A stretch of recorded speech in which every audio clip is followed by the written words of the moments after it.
Hi guys, welcome to my channel. Ngasi ai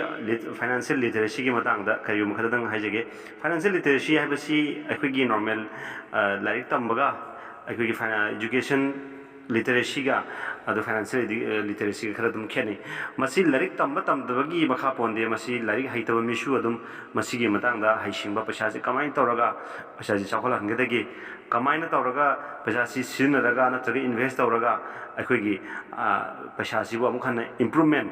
adagi profitable oiba investment tawba asibuni akhoi financial literacy haibasi financial literacy sida yamna important oiba aspect ma kaya ma leiri masi gi matang da lakadaba akhoi ai video singa mathang adumak nainagani aduna ai channel asibu mayamna subscribe tawbiduna asigi support tawbiyu amasung share tawbi like tawbiyu lona makha taba lakadoriba matam singda karamba channel karamba video le financial literacy ga mari leinaba akhoi matang da karamba video semono haibana singba mayamna comment habiratuna aina makhatana akhoi financial literacy amasung atopa investment singi matang da haiba gambagi haina nabagi da haibirau soidana semjage. Take care, bye.